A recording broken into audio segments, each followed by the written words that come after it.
Junior doctors are refusing to return to work? Well, this is hardly their fault, they are remote controlled by someone else. Think of your own children at that age. They do not have the practical worldly wisdom. They are vulnerable. They can be easily misguided. They can be easily incited. They can be easily intimidated or threatened. They can easily be used as pawns by vested interests. They can be easily befooled into believing that they are doing something noble, when, in reality, they are utilized and exploited to serve some evil political agenda. And that's exactly what's happening. Senior doctors, senior politicians, who have money to spare, of course, it is looted public money, are brainwashing these vulnerable junior student doctors. They have their career. They have their exams. They have their future. They are at the crossroads of their future. So, they are torn between an evil political force, utilizing them for their nefarious agenda, and their willingness to work, learn, and get on with their career.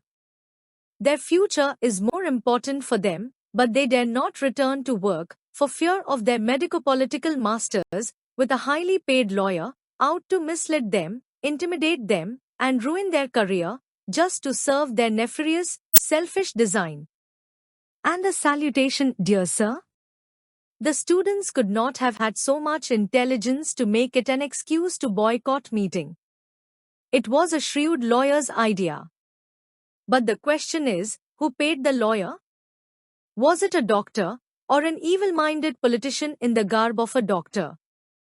Much as we respect doctors, a junior doctor, and just a postgraduate student, has neither knowledge nor expertise beyond aspirins, antacids, amoxicillin, vitamins, nebulizers and bronchodilators. And an anti-rabies or anti-tetanus shot, for good measure.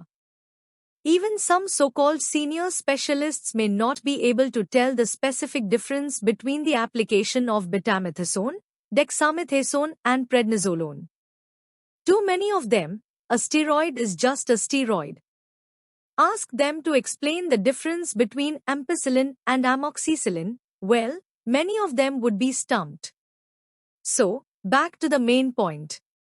A lawyer is engaged by a powerful lobby, the lobby which is more political than medical. The lobby misguided these innocent junior doctor students, and probably also threatened many who were reasonable and willing to rejoin work. If a sting operation is conducted, or some of these junior student doctors could be contacted in confidence, they would surely tell the secret, namely, that they are being forced to continue their strike, in spite of their willingness to join. So, break the force, the powerful, evil syndicate, that infuse poison into innocent minds. They ruin them, just as they ruined the state for over 3 decades, until people threw them out of power.